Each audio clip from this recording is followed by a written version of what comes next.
जनाब स्पीकर, अभी 2-3 रोज़ पहले जो यहाँ पे वाक़या हुआ उसके रिस्पॉन्स में बिलावल भुट्टो जरदारी साहब ने एक तजवीज़ पेश की और उस तजवीज़ के नतीजे में एक कमेटी वजूद में आई और एक अच्छी स्पिरिट में, एक अच्छे माहौल में इस ऐवान में तकारीर हुई।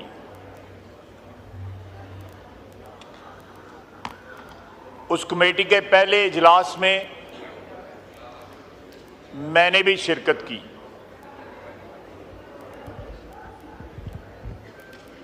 वहाँ पे जो मैंने माहौल देखा उस पे मैंने कमेटी में भी एहतजाज किया और मैं वहाँ से उठ खड़ा हुआ और मैंने वॉकआउट किया। लेकिन वहाँ पे चंद बुज़ुर्ग और काबिल एहतराम पार्लियामेंटेरियंस ने मुझे कहा और मैं बाकी जो मीटिंग की प्रोसीडिंग्स थी मैंने वहाँ पे बैठा था। लेकिन मैंने जो उस दिन प्रेडिक्ट किया था वो ज़्यादा देर नहीं लगी, वो सच साबित हो गया।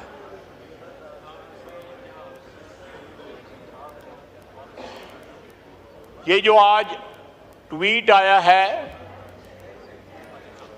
ये उस तमाम माहौल को विशिएट करता है जो माहौल जनाब स्पीकर, जनाब डिप्टी स्पीकर, आपने और स्पीकर साहब ने जो है उस माहौल को डेवलप करने की कोशिश की और उसमें सब ने हिस्सा डाला। सरकारी पार्टी ने भी हिस्सा डाला, लेकिन उस तरह का रिस्पांस जो है नहीं मिला और पीटीआई के रैंक एंड फाइल की जो डेस्परेशन है वो इंतहा को पहुंच गई और ये ट्वीट जो आज आया है ये उसका सबसे बड़ा सबूत है।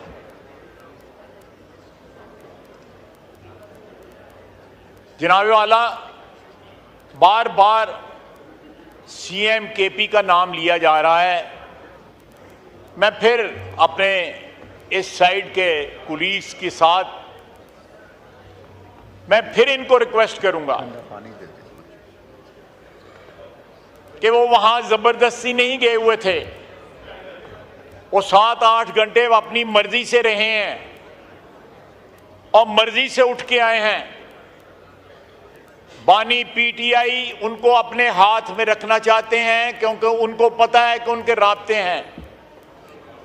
बवक्ते ज़रूरत वो उन राब्तों को इस्तेमाल करना चाहते हैं, लेकिन साथ इस जो मैसेज उन्होंने ट्वीट के जरिए दिया है, ट्विटर पे दिया है, उसको भी जो है वो कायम रखना चाहते हैं। जनाब डिप्टी स्पीकर, ये एक दोगली पॉलिसी है, वो जो क्रेडिबिलिटी पहले तो उनकी कथित तौर पे नहीं है। अगर पिछले 2-3 रोज में कोई क्रेडिबिलिटी यहां पे बिल्टअप हुई है, एक माहौल पैदा हुआ है, वो सारे के सारे उस माहौल की इमारत जो है वो मिसमार होकर जमीन पे गिर पड़ी है। जनाब वाला, लीडर ऑफ अपोजिशन तकरीर कर रहे थे तो मुझे खुशगवार हैरत होती थी। जब नवाज शरीफ के साथ थे तब भी यही तकरीर करते थे, मुशर्रफ के साथ थे तब भी इतनी जोश के साथ तकरीर करते थे, किसी और पार्टी के साथ थे। मुझे ये आर्ट जो है मुझे भी कुछ सिखा दे कि मैं हर पार्टी के साथ मिल जाऊं और इसी तरह तकरीर करूं।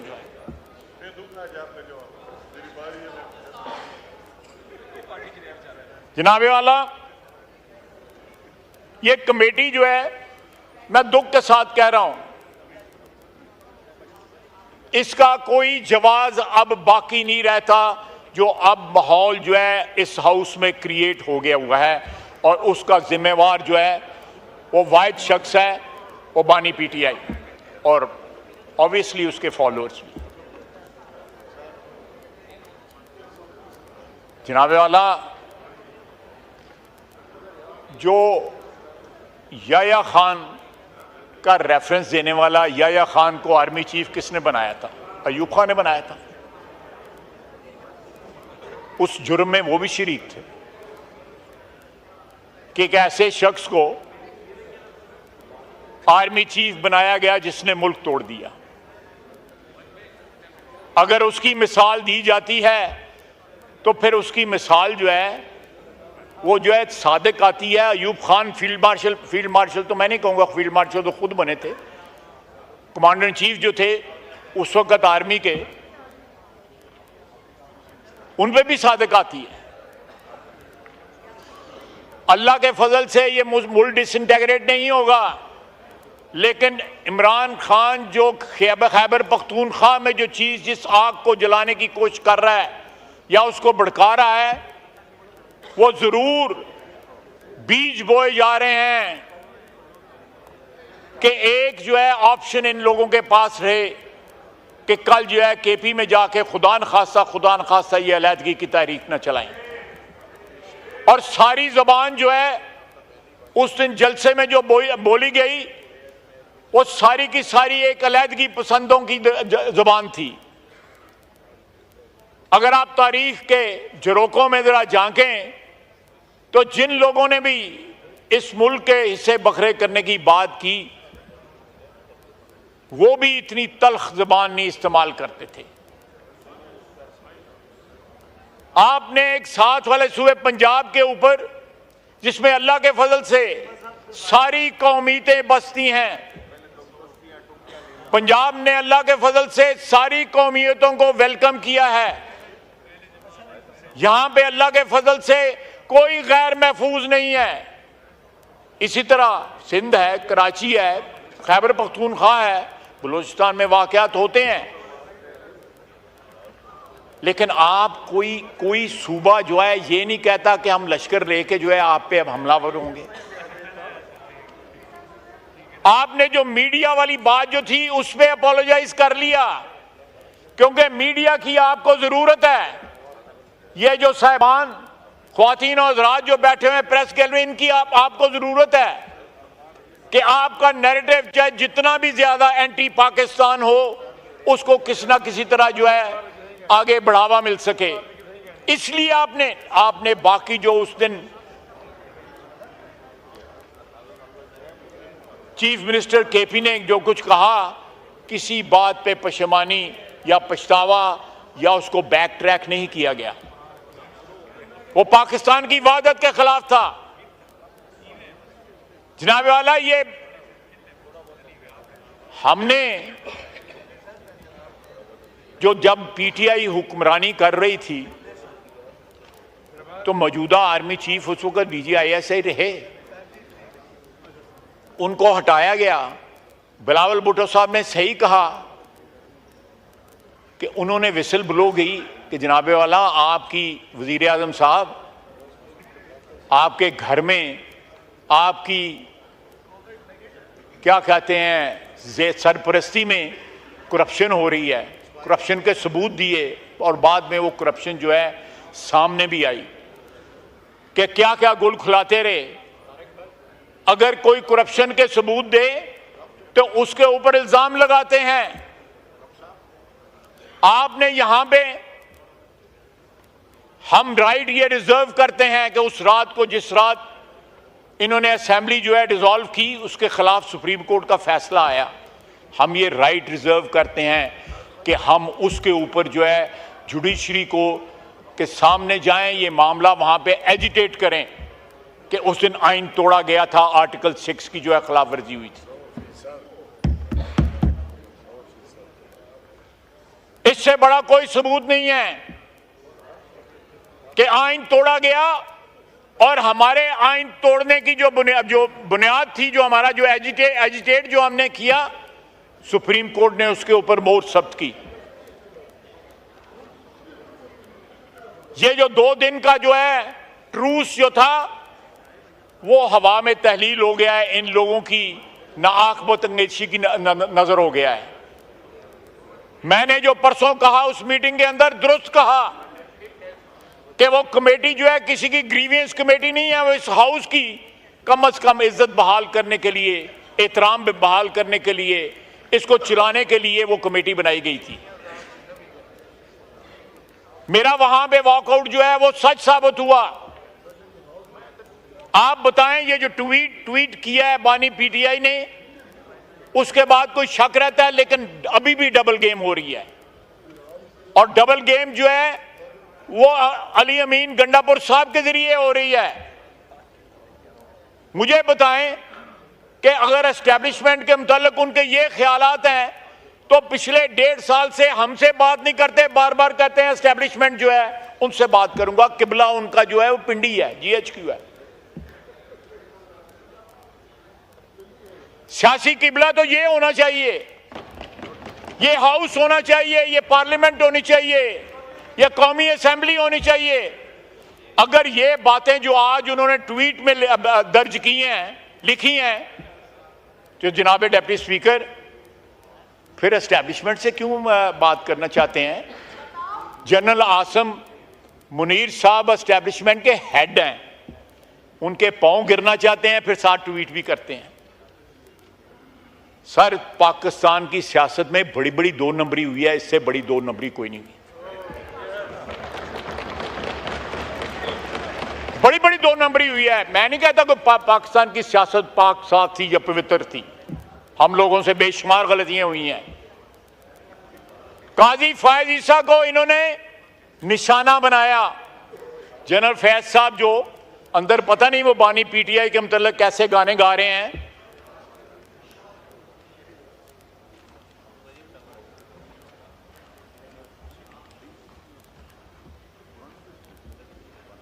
हो सकता है कि वो गाना गा रहे हो कि आजा बालम तेरा इंतजार है, तो इस किस्म का वो गाना अंदर वो गा रहे हैं। तो वो क्या कह रहे हैं? उन्हीं के जरिए जो है धरना दिलवाया गया, उसके बाद फैसला आया एक शख्स को जो है, और उसके बाद अपोलोजाइज किया गया, उनसे माफी मांगी गई। उस वक्त के प्रेसिडेंट ऑफ पाकिस्तान जो है ऑन रिकॉर्ड है, उन्होंने फैज ईसा से माफी मांगी कि उनसे ज्यादती हुई है। ये रेफरेंस फाइल नहीं होना चाहिए था, ये रिकॉर्ड की बातें हैं। ये ज्यादा कोई 100 साल पुरानी बात नहीं है, ये 3 साल पुरानी बात है। जनाब डिप्टी स्पीकर, वो कुछ इज्जत आबरू होती है सियासतदानों की या सियासी वर्करों की, अगर वो अपनी बात से मुकरते भी हैं तो कुछ देर लगाते हैं। ये तो 24 घंटे नहीं खड़े रहते अपनी बात के ऊपर, हर बात पे यू टर्न। बिल्कुल सही कह रही है मेरी बहन। जनाब स्पीकर, 7 गालियां और 7 मुज़ाकरात सिर्फ उनसे। आप देखिएगा ये ज्यादा दिन नहीं लगेंगे, ये 2-3-4 दिन की बात है, फिर वही गाना गाएंगे जो गा रहे हैं पिछले 1.5 साल से कि एस्टैब्लिशमेंट के साथ मुज़ाकरात करने। अगर मैसेज भेजा था, अव्वल तो मैं इस बात को नहीं मानता, अगर एस्टैब्लिशमेंट ने जलसा मुलतवी करने का मैसेज भेजा था तो ऐनी ताबेदारी, 5 मिनट नहीं लगे, जेलां खुल गई हैं, जलसे मुलतवी हो गए। इतनी ताबेदारी तो जो है आर्मी चीफ के जो है कोई मेरा सबॉर्डिनेट्स नहीं उनकी इतने करते जितनी इन्होंने की है। और आज उनके खिलाफ ट्वीट कर रहे हैं। आप कहीं एक आपका मौकफ हो, एक नजरिया हो, एक स्टैंड हो, तो बंदा उसको जो है यकसुई के साथ अटैक भी कर सकता है। ये शिफ्टिंग सैंड्स जो हैं पॉलिटिकल डेजर्ट के अंदर, इससे तो ये भी नहीं पता लगता कि आज इन्होंने ये ट्वीट की है तो कल को मिन्नत तरला तो नहीं शुरू कर देना। ये वेरीफाई करवाएं, इन्हीं के फायदे की बात है कि उन्होंने ट्वीट की है या उनके बिहाफ पे किसी ने ट्वीट किया है। मैं फिर कहूंगा कि बानी पीटीआई ने अली अमीन गंडापुर की बातों पे माजरत की है, सिर्फ उनसे माजरत की है, मीडिया वालों से। उनको इस बात का अंदर भी एहसास है कि मीडिया कितना लीथल हो सकता है। जनाब वाला, ये जिस रास्ते पे चल निकले हैं, मेरे नहीं ख्याल कि उसमें कोई वापसी का रास्ता जो है वो बाकी रह गया है।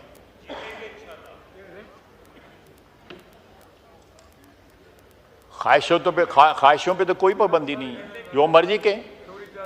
ख्वाहिशों पे तो कोई पाबंदी नहीं है। मेरे जहन में एक मुहावरा आ रहा है, जरा थोड़ा सा गैर पार्लिमानी हो जाएगा तो मेरा रहने देता हूँ, रहने दे। लेकिन जनाब डिप्टी स्पीकर, ये भी अच्छा हुआ कि आपकी जो नेक नीयती थी, स्पीकर साहब की जो नेक नीयत थी, गुड इंटेंशंस थी,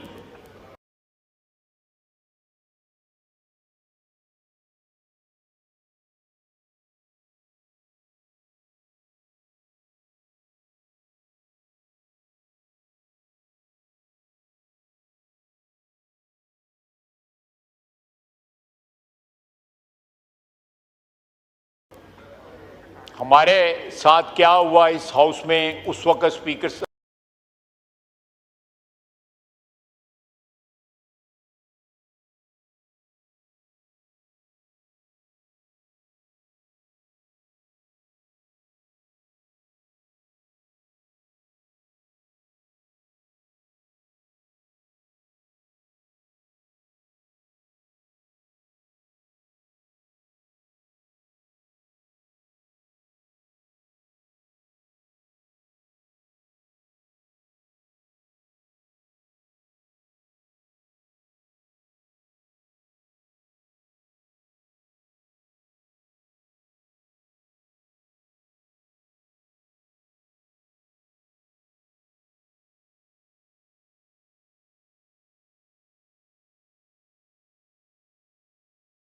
स्पीकर की चेयर ने किस तरह रिस्पांस दिया, उन्होंने कितने हमारे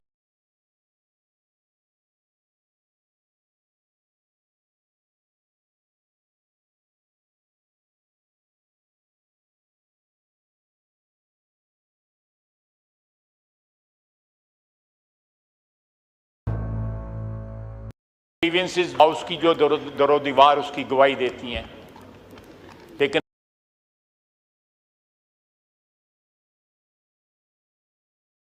देती हैं, लेकिन 48 घंटे नहीं गुजरे, ये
एक मिनट। बिस्मिल्लाहिर्रहमानिर्रहीम। जनाब स्पीकर, आपका शुक्रिया।